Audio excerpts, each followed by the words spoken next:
Welcome to educare. ఈరోజు grammar topics అనేటువంటి relative classes గురించి డిస్కస్ చేద్దాం. ఇది జనరల్ గా అయితే ఇప్పుడు ప్రస్తుతం డిగ్రీలో 6th సెమ్ లో ఉంది. ఇది 6th సెమ్ లో ఉన్నా ఇక్కడ ఉన్నా మీకైతే ఎప్పటికీ ఇది అవసరం వస్తుంది.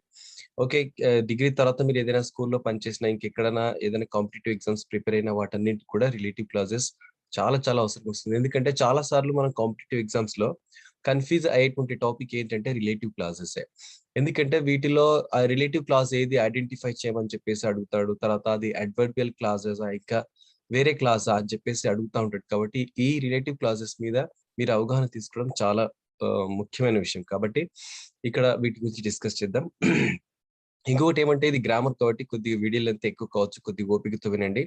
యాక్చువల్లీ గ్రామర్ టాపిక్స్ పెట్టడానికి లెంతీ అవుతుంది, పెట్టలేనని చెప్తే చాలా మంది స్టూడెంట్స్ రిక్వెస్ట్ చేశారు. సరే ఇలాగైనా పెట్టండి వింటాము అని చెప్పేసి వాళ్ళు అంటున్నారు. కాబట్టి వాళ్ళ రిక్వెస్ట్ మేరకు నేను పెడుతున్నాను. కాబట్టి మీరు కూడా చూసి మీ మీ ఫ్రెండ్స్ కి షేర్ చేసి ఎక్కువ దాదాపు నేను దీని నుంచి ఎక్స్పెక్ట్ చేసే 1000 లైక్స్ అన్నమాట. ఓకేనా? సో ఇంకా షేరింగ్ ఎన్ని చేస్తారో అది మీ ఇష్టం. ఓకేనా? సో దీని నుంచి వచ్చే రెస్పాన్స్ బట్టి నేను మిగతా గ్రామర్ టాపిక్స్ పెడతాను. ఓకేనా? Right, let us start this. Relative class అంటే ఏంటి అనేది ఇక్కడ అయితే relative class which gives additional information about the thing or person being talked about. మనం ఒక సెంటెన్స్ లో ఏ వ్యక్తి గురించి అయితే మాట్లాడుతున్నామో ఆ వ్యక్తి గురించి కొంత అడిషనల్ ఇన్ఫర్మేషన్ ఇచ్చేదే రిలేటివ్ క్లాస్ అన్నమాట. We can place a relative class either in the middle are at the end of the sentence. ఈ రిలేటివ్ క్లాస్ అనేది ఎక్కడ వస్తుందంటే సెంటెన్స్ మధ్యలో రావచ్చు లేదా చివరిగా రావచ్చు అన్నమాట. ఆ తర్వాత రిలేటివ్ క్లాస్ ఎందుకు ఉపయోగిస్తాం ఏంటనేది చూద్దాం. We use relative pronouns to introduce relative clauses. Relative clauses tell us about more about the people and things. కదా, రిలేటివ్ క్లాస్ ని మనం అర్థం చేసుకోవాలంటే ఫస్ట్ మనం రిలేటివ్ ప్రొనౌన్స్ ని అర్థం చేసుకోవాలి. ఎందుకంటే రిలేటివ్ క్లాసెస్ ని దేని ద్వారా ఇంట్రడ్యూస్ చేయబడతాయి అంటే రిలేటివ్ ప్రొనౌన్స్ ద్వారానే ఇవి ఇంట్రడ్యూస్ చేయబడతాయి. కాబట్టి అవి రిలేటివ్ క్లాసెస్ ఏంటి అంటే ఫస్ట్ దానికి ముందు మనం రిలేటివ్ ప్రొనౌన్స్ చూద్దాం. అయితే రిలేటివ్ ప్రొనౌన్స్ ఏంటంటే హూ అనేటువంటివి. హూ, దాని తర్వాత హూమ్, ఇవి రెండు కూడా సేమ్ గా ఉపయోగిస్తారు. ఓల్డ్ ఇంగ్లీష్ లో అయితే దీనికి హూ సపరేట్ గా హూమ్ సపరేట్ గా వాడేవాళ్ళు. ఇప్పుడు ప్రస్తుతం అయితే మోడర్న్ అడ్వాన్స్డ్ ఇంగ్లీష్ లో రెండు కూడా ఈక్వల్ గా ఆ రెండింటికి కూడా మనం ఇక్కడ హూనే ఉపయోగిస్తారు. ఓకేనా? సో వీటి ఉపయోగం ఏంటనేది చూద్దాం ఇక్కడ. ఆ తర్వాత హూస్, ఆ తర్వాత విచ్, దాట్. ఓకేనా? ఇవి రిలేటివ్ ప్రొనౌన్స్ అన్నమాట. రిలేటివ్ ప్రొనౌన్స్ అంటే who, whom, whose, which, that. అయితే ఇవి ఏది దేనికి ఉపయోగిస్తాం అనేది ఇక్కడ చూద్దాం. ఓకే, మీరేంటంటే ఒక నోట్స్ లో దీన్ని నోట్ చేసుకోవడం వల్ల మీకు చాలా ఈజీగా అవుతుంది అర్థం చేసుకోవడం. కాబట్టి యూస్ చేసుకోండి. హూ అనేది తర్వాత హూమ్ అనేది దేనికి ఉపయోగిస్తాం అంటే పీపుల్స్ కి ఉపయోగిస్తాం. ఓకే, మనుషులకి సంబంధించి దీన్ని ఉపయోగిస్తాం, పీపుల్ కి దీన్ని ఉపయోగిస్తాం. విచ్ దేనికి ఉపయోగిస్తాం అంటే థింగ్స్ అన్నమాట. వస్తువులు ఏవైతే ఉన్నాయో ఆ వస్తువుల గురించి చెప్పేటప్పుడు మనం వాటిని ఉపయోగిస్తాం.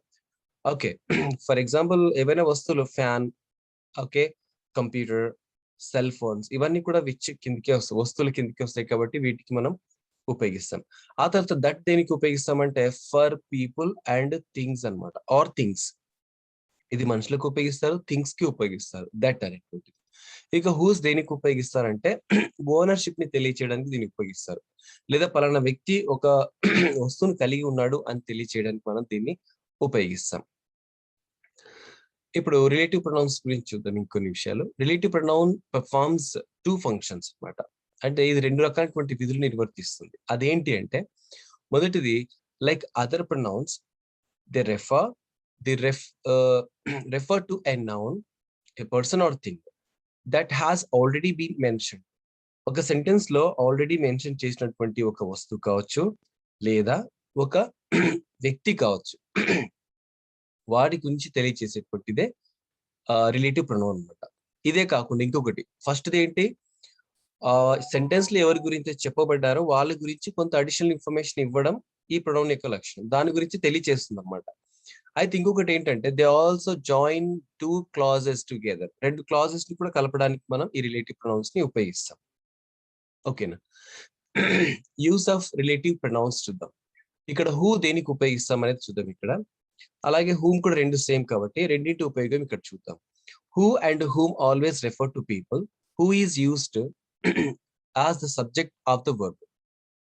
ఓకే, ఈ రెండు కూడా ఒకటే. కానీ ఇక్కడ హూ దేనికి ఉపయోగిస్తారంటే సబ్జెక్ట్ ఆఫ్ ద వర్బ్ కి ఉపయోగిస్తారు ఒక సెంటెన్స్ లో. అలాగే whom is used as the object of the verb in the relative class. Who అయితే సబ్జెక్ట్ ఆఫ్ ద వర్బ్ కి ఉపయోగిస్తారు, హూమ్ అయితే ఆబ్జెక్ట్ ఆఫ్ ద వర్బ్ కి ఉపయోగిస్తారు. ఓకేనా? However, in modern English, it is common to use who in both subject and object positions. కదా, modern English లో subject అయినా ఆబ్జెక్ట్ అయినా హూ అనేటువంటి దాన్ని ఇక్కడ ఎక్కువగా ఉపయోగించడం జరుగుతుంది. ఆ తర్వాత ఇక్కడ కొన్ని సెంటెన్స్ చూస్తే మనకు అర్థమవుతాయి. The woman who is talking to the tall man is the CEO. ఇక్కడ చూడండి, ది వుమన్. ఓకే, ఉమన్ ఉంది కదా, ఉమన్ అనేటువంటి పదము ఎవరికి రిలేటెడ్ అంటే ఇక్కడ the woman who is talking to the tall man is the CEO. ఇక్కడ ఎవరైతే ఒక స్త్రీ ఉన్నారో, ఆమె ఒక పొడవైన వ్యక్తితో మాట్లాడుతున్నారో ఆమెనే సిఇఓ అని చెప్పేసి, చీఫ్ ఎగ్జిక్యూటివ్ ఆఫీసర్ అని చెప్పేసి ఇక్కడ దాని అంటే సిఇఓ ఎవరికి సంబంధించింది అంటే ఉమన్ కి. ఉమన్ ఎవరంటే హూ అన్నమాట. అంటే హూ ఎవరైతే ఆ పొడవైన వ్యక్తితో మాట్లాడుతూ ఉన్నారో ఆమెనే సిఇఓ అని చెప్పేసి. ఆ తర్వాత the woman whom the tall man is talking to is the CEO. అయితే the woman whom the tall, ఒక పొడవైన వ్యక్తి ఏ స్త్రీ అయితే మాట్లాడుతూ ఉన్నారో ఆమెనే సిఇఓ అని. చూడండి, ఫస్ట్ సెంటెన్స్ కి సెకండ్ సెంటెన్స్ కి కొంత తేడా. ఆ స్త్రీ ఎవరైతే పొడవైన వ్యక్తితో మాట్లాడుతున్నారో ఆమె సిఇఓ అని. కింది సెంటెన్స్ ఏంటంటే the woman whom the tall man is talking to is the CEO. పొడవైన వ్యక్తి ఏ స్త్రీతో అయితే మాట్లాడుతున్నాడో ఆమెనే సిఇఓ. ఓకేనా? అంటే ఫస్ట్ దాంట్లో ఏంటంటే సబ్జెక్ట్ ఆఫ్ ద వర్బ్ అన్నమాట. సెకండ్ దాంట్లో ఆబ్జెక్ట్ ఆఫ్ ద వర్బ్. ఓకేనా? ఎస్. తర్వాత Marie Curie who discovered radium as a Polish French woman. ఇక్కడ చూడండి, ఈ సెంటెన్స్ ఏంటంటే కొంత డిఫరెన్స్ ఉంది. కామాస్ ఉన్నాయి చూడండి ఇక్కడ. Marie Curie comma who discovered radium comma was a Polish French woman. చూడండి, ఆమె గురించి కొంత అడిషనల్ సమాచారం ఇక్కడ ఇస్తా ఉంది. మేరీ క్యూరీ గురించి ఎవరైతే రేడియం ని కనుక్కున్నారో ఆమె పోలిష్ ఫ్రెంచ్ వుమన్ అన్నమాట. ఓకే, ఎవరు ఆమె అంటే మేరీ క్యూరీ. ఓకేనా? The boy whom I saw on the roof fell down and broke his leg. ఎవరినైతే నేను రూఫ్ మీద చూసానో ఆ అబ్బాయి కింద పడి కాలు విరగొట్టుకున్నాడు. ఎవరు అంటే ఎవరైతే రూఫ్ మీద కూర్చున్నారో, హూమ్ ఆర్ హూ, ఇలా కూడా రెండు కూడా ఉపయోగించవచ్చు. ఓకేనా? అది ఈ సెంటెన్స్ యొక్క మీనింగ్ అన్నమాట. ఇప్పుడు హూస్ ఎప్పుడు ఉపయోగిస్తాం ఏంటని చూద్దాం. We use whose in relative classes to describe the ownership possessions to show that something belongs to or relates to someone or something.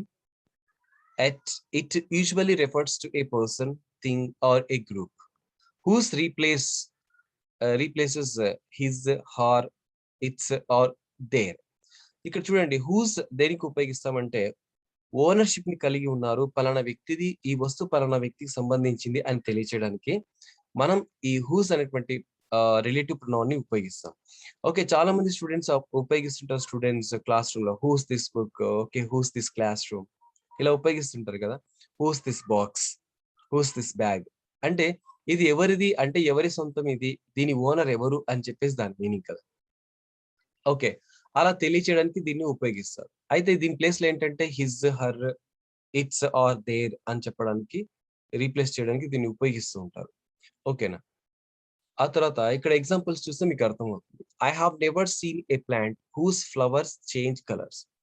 Okay, నేను ఎప్పుడు కూడా కలర్స్ చేంజ్ అయ్యేటువంటి పువ్వు నేను ఎక్కడ చూడలేదు అని చెప్పేసి. Okay, I never seen a plant, నేను అలాంటి మొక్కను చూడలేదు. ఎలాంటిది అంటే ఫ్లవర్స్ యొక్క కలర్స్ చేంజ్ చేసేటువంటి మొక్క నేను ఇప్పటిదాకా చూడలేదు అని చెప్పేసి. ఓకేనా? ఫ్లవర్స్ చేంజ్ చేయడం అనేటువంటిది ఇక్కడ ఎవరి లక్షణం అంటే ఆ ప్లాంట్ యొక్క లక్షణం. ఓకే, అలాంటి ప్లాంట్ నేను చూడలేదు. ఆ ఫ్లవర్ ఎవరి సొంతం? ఆ ప్లాంట్ కి సంబంధించి, ఆ మొక్క సొంతం కాబట్టి, ఆ మొక్కకు పూస్తుంది కాబట్టి, ఆ మొక్క ఆ పువ్వుని కలిగి ఉంటుంది కాబట్టి ఇక్కడ మనం హూస్ అనేటువంటిది ఉపయోగిస్తాం. We have invited only those scholars whose work is relevant to the project. ఇక్కడ కొంతమంది పండితులను మేము ఇక్కడ ఇన్వైట్ చేస్తాము. ఎవరి వర్క్ అయితే ప్రాజెక్ట్ రిలవెంట్ గా ఉంటుందో వాళ్ళని ఇక్కడ ఇన్వైట్ చేస్తాం.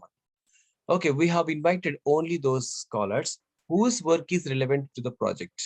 Okay, this is the NGO whose performance was praised by the prime minister. ఇక్కడ ఎన్జిఓ ఏదైతే పనిచేస్తుందో ఈ ఎన్జిఓ ఎవరైతే పనిచేస్తున్నారో దాని యొక్క పర్ఫార్మెన్స్ ఎవరి ద్వారా ప్రైజ్ చేయబడింది, పొగడబడింది అంటే ప్రైమ్ మినిస్టర్ ద్వారా. Okay, polluted Ganges water is major threat to people whose livelihood depend on water. Okay, Ganga నది యొక్క పొల్యూటెడ్ వాటర్ ఒక ప్రమాదకారిగా మారిపోయింది. ఎవరికంటే ఆ నది నీళ్ళపైన ఎవరైతే ఆధారపడి ఉన్నారో వాళ్ళకు ఇది ప్రమాదకారిగా ఉంది అని చెప్పేసి దీని. ఓకే, ఇక్కడ చూడండి హూజ్ అంటే ఎవరైతే దీనిపైన డిపెండ్ అయి ఉన్నారో ఈ వాటర్ మీద వాళ్ళకు ప్రమాదకారి. ఎవరి పర్ఫార్మెన్స్ అయితే ప్రైమ్ మినిస్టర్ మెచ్చుకున్నారో ఆ ఎన్జిఓ అని చెప్పేసి. ఎవరి వర్క్ అయితే ప్రాజెక్ట్ రిలేటెడ్ గా ఉందో వాళ్ళు అని చెప్పేసి సెకండ్ సెంటెన్స్ లో. ఇక ఫస్ట్ వన్ లో ఏంటంటే ఎవరి పువ్వులు అయితే మారుతూ ఉంటాయి అలాంటి ప్లాంట్ అని చెప్పేసి. ఓకేనా, ఇది వాటికి సంబంధించింది. ఆ తర్వాత విచ్ గురించి చూద్దాం. We use which for things అన్నమాట. అంటే వస్తువులను చెప్పడానికి మనం విచ్ అని చెప్పాలి. ఓకేనా. ఓకే, ఇక్కడ హూ కానీ హూమ్ కానీ అలాంటివి రాకూడదు. ఇంకొకటి హూస్ కూడా ఇక్కడ రాకూడదు. విచ్ అంటే ఒక వస్తువు గురించి చెబుతున్నారని చెప్పేసి అక్కడ మీనింగ్ రావాలి. ఓకేనా. ఆ తర్వాత ఇక్కడ చూస్తే మనకు things subject or object of the clause అన్నమాట. ఆ క్లాస్ లో ఉన్నటువంటి సబ్జెక్ట్ కావచ్చు, ఆబ్జెక్ట్ కావచ్చు, వీటి గురించి తెలియచేయడానికి విచ్ అని ఉపయోగిస్తారు. My grand father has a camera which was manufactured in 1906. Okay, మా గ్రాండ్ ఫాదర్ దగ్గర ఒక కెమెరా ఉంది. అది ఎప్పుడు మ్యానుఫ్యాక్చర్ చేయబడింది అంటే 1906 లో తయారు చేయబడింది అని చెప్పేసి. ఓకే, ఏదైతే మా గ్రాండ్ ఫాదర్ దగ్గర ఉందో ఆ కెమెరా. ఓకేనా, that is. Have you seen the book which I bought for my friend. నేను నా ఫ్రెండ్ కోసం ఏదైతే బుక్ తెచ్చానో ఆ బుక్ ను చూసావా అని చెప్పేసి. Okay, that is.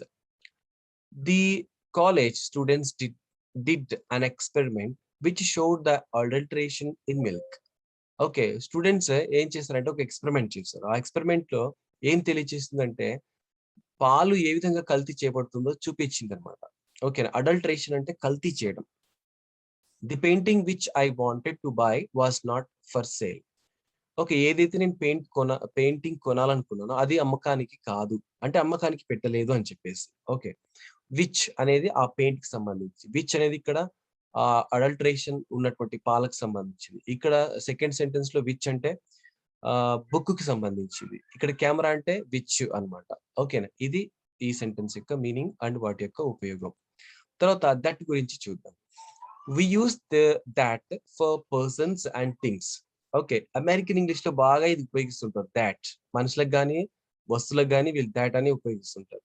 Subject and object of the class also. And after a superlative that can be used informally instead of who and which. అలాగే సూపర్లేటివ్ లో కూడా దీన్ని ఉపయోగిస్తారు ఇన్ఫార్మల్ గా, దాట్ అని చెప్పేసి. ఓకే, ఇది అన్నమాట. ఇంకా కొన్ని వీటి గురించి ఎగ్జాంపుల్స్ ఇస్తే మాకు అర్థమవుతుంది. I saw something that was round with my coloured feathers on it. Where is the pen that I gave you in the morning? Almost all the people that I knew in the office have retired. This this is the best book that I have read on the subject. ఇక్కడ చూడండి ఈ sentence లో that అనేటువంటిది ఉంది. ఓకేనా, I saw something that was round with many coloured feathers on it. Okay, నేను ఏదో చూసాను, దాని ఫెదర్స్ అంటే రెక్కల పైన ఉన్నటువంటి ఈకలు ఉంటాయి కదా, దాన్ని ఫెదర్స్ అంటారు. చాలా మెనీ కలర్స్ అన్నమాట, చాలా వివిధ రకాలైనటువంటి కలర్స్ ఉన్నటువంటి ఆ రెక్కల పైన ఉన్నటువంటి వాటిని చూశాను అని. ఏది అంటే that feathers. Okay, where is the pen that I gave you in the morning. ఇది కొన్నిసార్లు డెమాన్స్ట్రేటివ్ గా కూడా ఉపయోగిస్తారు ఈ దాట్ అని. ఓకే, దట్ డెమాన్స్ట్రేటివ్ ప్రొనౌన్ గా కూడా ఉపయోగిస్తారు. ఓకే, ఏదైతే నేను పెన్ నీకు ఇచ్చానో మార్నింగ్ అది అన్నమాట. Simply where is the pen you can ask me. ఏదైనా ఇక్కడ ఉంది పెన్ను అని అడగచ్చు, కానీ ఏ పెన్ను, దాని యొక్క స్పెసిఫికేషన్ ఏంటి అంటే ఇక్కడ మార్నింగ్ నేను ఏదైతే పెన్ ఇచ్చానో అదే పెన్ను అని చెప్పేసి ఇక్కడ అన్నమాట. Okay, almost all the people that I knew in the office have retired.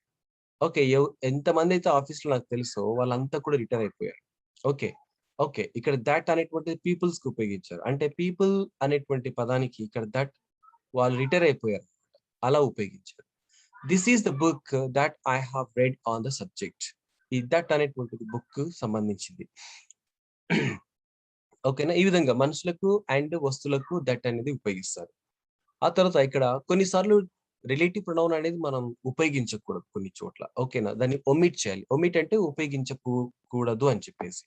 The super market she likes to visit has closed down.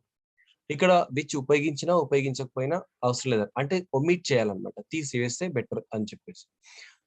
ఇక్కడ the super market which she likes to visit has closed down. ఈ meaning ఏదైతే ఉందో which లేకపోతే కూడా అదే meaning వస్తుంది. The super market she likes to visit has closed down. ఓకేనా అలా. The officer whom I spoke to knows you very well. నేను ఎవరితో అయితే ఆఫీసర్‌తో మాట్లాడానో అతను బాగా తెలుసు అని చెప్పేసి. The girl I told you about got admission in the best medical college. ఏ గర్ల్స్‌తో అయితే నేను మాట్లాడానో ఆమె బెస్ట్ మెడికల్ కాలేజ్‌లో అడ్మిషన్ తీసుకుంది అని చెప్పేసి దాన్ని. ఓకేనా? అయితే కొన్ని చోట్ల ఇక్కడ ఆహ్, రిలేటివ్ ప్రొనౌన్ తప్పకుండా ఉపయోగించాలన్నమాట. నాట్ ఒమిటెడ్ అన్నమాట. అంటే ఉపయోగించవలసిందే అన్నమాట. అలాంటివి ఏవనేది ఇక్కడ చూద్దాం. The boys who work in our office are extremely hard working and sincere. Okay. The boys who okay. Who అనేది ఇక్కడ ఎలా ఉపయోగించారంటే ఎవరైతే మా ఆఫీస్‌లో బాయ్స్ ఉన్నారో ఆ బాయ్స్ బాగా కష్టపడి పనిచేస్తారని అర్థం. She told me a story which was very interesting. ఇక్కడ ఫస్ట్ సెంటెన్స్‌లో హూ వచ్చింది. సెకండ్ సెంటెన్స్‌లో విచ్ వచ్చింది చూడండి. The thing second sentence meaning ఏంటంటే she told me a story which was very interesting. ఆమె చాలా ఇంట్రెస్టింగ్ ఉన్నటువంటి స్టోరీ నాకు చెప్పింది అని చెప్పేసి దాని మీనింగ్. ఏదైతే ఆమె స్టోరీ చెప్పిందో అది చాలా interesting. Means which one the story. స్టోరీకి సంబంధించింది కాబట్టి ఇక్కడ విచ్ అనేటువంటి ప్రొనౌన్ ని ఉపయోగించారు. The thing that really shocked me was her indifferences. Okay. The thing that really shocked me అంటే నాకు చాలా షాక్ అయింది. ఏంటంటే ఆమె చూపించేటువంటి ఆ ఇండిఫరెన్సెస్ అని ఇక్కడ దీని మీనింగ్. ఆ తర్వాత ఇక్కడ రిలేటివ్ అడ్వర్బ్స్ కూడా ఉన్నాయి. వీటి గురించి చూద్దాం. We use the relative adverbs when, where, why to link a relative class with a connection, time, place and reason. Okay. ఇక్కడ రిలేటివ్ అడ్వర్బ్స్ ఎలా ఉపయోగిస్తామంటే ఇక్కడ చూడండి ఇప్పటిదాకా మనం చూసింది రిలేటివ్ ప్రొనౌన్స్ గురించి కదా! ఇప్పుడేంటంటే రిలేటివ్ అడ్వర్బ్స్ గురించి చూద్దాం. ఓకే. ఈ రిలేటివ్ అడ్వర్బ్స్ ఏంటంటే వెన్, వేర్, వై ఈ 3 అన్నమాట. అంటే వెన్ అనేది టైమ్‌కి సంబంధించింది. వేర్ అనేది ఒక ప్లేస్‌కి సంబంధించింది. వై అనేది ఒక రీజన్‌కి సంబంధించింది కదా! ఓకే. చూడండి we use when after time అన్నమాట. Time words such as day or year. Time తెలియచేయడానికి టైమ్ గురించి మనం ఎక్స్‌ప్రెస్ చేయడానికి మనం వెన్ అనేది ఉపయోగిస్తాం. Do you remember the day when you first entered the college? తెలుసా? నీకు ఫస్ట్ నువ్వు కాలేజ్‌లోకి ఎంటర్ అయినటువంటి డే నీకు తెలుసా? డే అంటే అది టైమ్‌కి ఆ రోజుకి సంబంధించింది కాబట్టి అది టైమ్ రిలేటెడ్ అన్నమాట. వెన్ అని ఇక్కడ ఉపయోగించారు. Do you remember the day when you first entered college? Okay. కాలేజ్‌లోకి ఫస్ట్ డే ఎంటర్ అయ్యావు కదా! అది గుర్తుందా? అని చెప్పేసి ఆ day. She cannot forget the year when she won several medals. Several medals ఆమె ఈ సంవత్సరం గెలిచింది. ఈ సంవత్సరం తను ఎప్పుడు మర్చిపోలేదు. అనేది ఇక్కడ దీని meaning. She cannot forget the year when she won several medals. ఇక్కడ ఎప్పుడైతే ఈ ఇయర్ ఆమె మెడల్స్ తీసుకుంటుందో దాన్ని మర్చిపోలేదు. My favourite season is the spring. When trees begin to grow new leaves. నా ఫేవరెట్ సీజన్ ఏంటి అంటే స్ప్రింగ్ సీజన్. ఎందుకు అంటే ఆ టైంలో మొక్కలు చెట్లన్నీ కూడా కొత్త ఆకులను చిగురిస్తాయన్నమాట కొత్త ఆకులు. ఆ తర్వాత వేర్ అనేటువంటిది. వేరే ఎలా ఉపయోగిస్తాం ఏంటనేది చూద్దాం ఇక్కడ. We use where after place or place words room, street, town, country. Where అనేటువంటిది ఒక స్థలానికి సంబంధించి ఉపయోగిస్తాం అన్నమాట. Okay. Where are you coming from? Where are you sitting? ఇలా ఉంటాయి కదా! ఇలాంటి పదాలు అన్నమాట. ఇక్కడ ఇంకా కొద్దిగా డిఫరెంట్‌గా. I want to see the hospital where I was born. నేను ఎక్కడైతే పుట్టానో ఆ హాస్పిటల్ చూడాలనుకుంటున్నాను. ఓకే. అది ఎక్కడ ఉంది అని. I visited the house where Rabindranath Tagore had spent his child. Where I wanted to visit కదా! ఓకే. ఇక్కడ ఐ విజిటెడ్ నేను ఒక ప్లేస్‌ని సందర్శించాను. ఏ ప్లేసు అంటే రవీంద్రనాథ్ ఠాగూర్ తన బాల్యాన్ని గడిపాడో ఆ place. So it is place related అన్నమాట. So that where it is used here. I never liked the neighbourhood where I grew up. నేను నైబర్‌హుడ్ అంటే చుట్టుపక్కల ఉన్నటువంటి వాళ్ళని ఇష్టపడలేదు. ఎక్కడైతే నేను పుట్టి పెరిగానో ఆ ప్రాంతంలో ఉన్నటువంటి వాళ్ళని ఇష్టపడలేదని చెప్పేసి దీన్ని. ఓకే. ఇక తర్వాత చివరిది ఇందులో ఉంది వై. వై తెలుసు కదా! మనం చాలా సార్లు ఉపయోగిస్తారు. రీజన్. వై అనేటువంటిది రీజన్ కోసమే ఉపయోగిస్తాం. Okay. Why are you not coming? And why don't you come? Why don't you show? Why don't you talk? Okay. Why don't you write? ఇలా రీజన్స్ అడగడానికి మనం దీన్ని ఉపయోగిస్తాం. Why are you late? Okay. ఇలా. Tell me why you came late to the class. Tell me why you came late to the class. ఎందుకు క్లాస్‌కి లేట్‌గా వచ్చావు చెప్పు అని దీన్ని. My friend tried to hide the reason why he was upset. తను ఎందుకు అప్సెట్ అయ్యాడో దాన్ని దాచాడన్నమాట. ఓకే.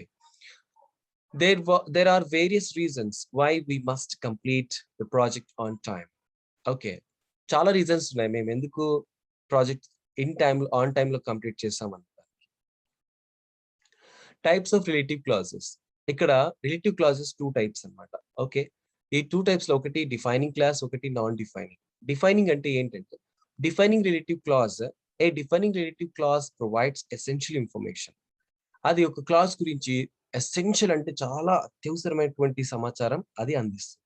అలాగే స్పెసిఫిక్ ఇన్ఫర్మేషన్ కూడా ఇస్తుంది. ప్రత్యేకమైనటువంటి సమాచారాన్ని కూడా అది ఇస్తుంది. For example, thought is the girl who వోన్ the first prize in the singing competition. Okay. ఆ అమ్మాయి ఎవరంటే అదే అమ్మాయి ఎవరైతే ఫస్ట్ సింగింగ్ కాంపిటీషన్‌లో ఫస్ట్ ప్రైజ్ తీసుకుందో అదే ఆ అమ్మాయి అని చెప్పేసి. ఇక్కడ చూడండి అదే అమ్మాయి అని ఇక్కడ చెప్పొచ్చు. కానీ ఎలా చెప్పారంటే ఎవరైతే ఫస్ట్ ప్రైజ్ తీసుకున్నారో దేంట్లో సింగింగ్‌లో ఫస్ట్ ప్రైజ్ ఎవరైతే తీసుకున్నారో అదే ఆ అమ్మాయి అని చెప్పేసి. సింపుల్‌గా అమ్మాయి చెప్పొచ్చు. లేదా సింగర్ అని చెప్పొచ్చు. కానీ ఫస్ట్ ప్రైజ్‌ని లింక్ చేస్తూ చెప్పారు. ఓకే. ఒక ముఖ్యమైనటువంటి విషయం చెప్పారు. ఆ వ్యక్తి యొక్క ప్రత్యేకత కూడా తెలియచేశారు కదా! కాబట్టి ఇక్కడ డిఫైనింగ్ క్లాజ్ అనేటువంటిది ఆ విధంగా ఇక్కడ వాడబడింది. ఆ తర్వాత నాన్ డిఫైనింగ్ రిలేటివ్ క్లాజ్. ఇదేం తెలియచేస్తుందంటే ఇది కొంత ఎక్స్‌ట్రా ఇన్ఫర్మేషన్ ఇస్తుంది. అదే నౌన్ గురించి. ఓకేనా? ఆ సబ్జెక్ట్ గురించి కావచ్చు, నౌన్ గురించి కావచ్చు, కొంత ఎక్స్‌ట్రా సమాచారం ఇస్తుంది. ఇంకొకటి non defining class gives additional information కూడా. అలాగే ఎవరి గురించైతే మాట్లాడుతున్నామో వాళ్ళ గురించి ఇది అడిషనల్ ఇన్ఫర్మేషన్ ఇస్తుంది. The information is not necessary to identify that person or thing. Okay. ఆ తర్వాత a non-defining relative clause is usually separated for the rest of the sentence by a comma or commas. ఇక ఈ ఈ non defining class ఎలా ఉంటుంది? ఎలా identify అంటే commerce తో డివైడ్ చేయబడి ఉంటుంది. ఎందుకంటే అడిషనల్ ఇన్ఫర్మేషన్ కాబట్టి ఇది దాంతో పాటు ఇంకొకటి, దాంతో పాటు ఇంకొకటి అలా అడిషనల్ గా ఆ సమాచారం ఇస్తూ ఉంటాం కాబట్టి కామర్స్ తో సెపరేట్ చేస్తూ అక్కడ రాసేస్తాం అన్నమాట. Okay. For example my nephew చూడండి ఇది కామా అంటే నా మేనల్లుడు అని చెప్పేసి. హూ లివ్స్ ఇన్ ఢిల్లీ ఎవరైతే ఢిల్లీలో నివసిస్తారో ఈజ్ ఏ సివిల్ ఇంజినీర్. అతను ఒక సివిల్ ఇంజినీర్ అని చెప్పేసి ఇక్కడ చెప్పారు. అంటే ఆ మేనల్లుడు గురించి ఏం చెప్పారంటే ఒకటి తను ఢిల్లీలో ఉంటాడు. రెండవది తను ఒక ఇంజినీర్. అంటే ఒకటి తర్వాత ఒకటి ఇక్కడ అడిషనల్ గా ఇన్ఫర్మేషన్ ఇస్తూనే ఉన్నారు కదా! ఇది దాని గురించి అన్నమాట. I saw photographs of those who had disappeared without trace. ఇక్కడ కొన్ని నేను ప్రాక్టీస్ కోసం ఇచ్చాను. ఇవి చూడండి. ఇవి ఏది ఎక్కడ ఏముందని ఏ సెంటెన్స్‌లో ఏ క్లాజ్ ఉందనేటువంటిది మీరు కామెంట్ సెక్షన్‌లో పెట్టండి. ఓకేనా? వీడియో లెంత్ ఎక్కువవుతుందని చెప్పేసి నేను ఇక్కడ ఆన్సర్స్ ఇస్తున్నాను. ఓకే. ఇక్కడ ఈ రిలేటివ్ క్లాజెస్‌ని ఇక్కడ ఉపయోగించడం జరిగిందనమాట. రిలేటివ్ ప్రొనౌన్స్‌ని. ఓకే. తర్వాత ఇంకా కొన్ని ఎక్సర్‌సైజెస్ కూడా ఉన్నాయి ఇక్కడ. ఓకే. వీటి ఆన్సర్స్ ఏంటనేది మీరు గెస్ చేయండి. ఓకే. ఇచ్చేసారా? యెస్. ఓకే. ఇప్పుడు నేను ఆన్సర్స్ రివీల్ చేస్తాను. చూడండి. ఓకేనా? ఇది వీటి యొక్క ఆన్సర్. ఇంకా మీకు తెలిసిన ఏవైనా సెంటెన్స్ ఉంటే కనీసం 2 సెంటెన్స్ లేదా ఒక్క సెంటెన్స్ అయినా కామెంట్ సెక్షన్‌లో టైప్ చేయండి. Okay. Thanks for watching this video. Video length ఎక్కువవుతుందని చెప్పి నేను చాలా షార్ట్‌గా చెప్పాను. ఇంకా డీటెయిల్డ్ కూడా చెప్పాలంటే చాలా లెంతీగా అవుతుంది కాబట్టి నాకు తెలిసి ఇది మీకు అర్థమైందనుకుంటాను. మీకు యూజ్‌ఫుల్ అవుతుందనేటువంటి ఉద్దేశంతోనే ఈ వీడియో చేస్తున్నాను. ఓకే. మీకు యూజ్‌ఫుల్ అయిందంటే ఆ ఇన్ఫర్మేషన్ మీ యు మీకు బాగా ఉపయోగపడిందంటే లైక్ చేయడం మాత్రం మర్చిపోకండి. Okay. And for more updates subscribe my channel. Thanks for watching this video and share with your friends. Okay. Right. Thank you.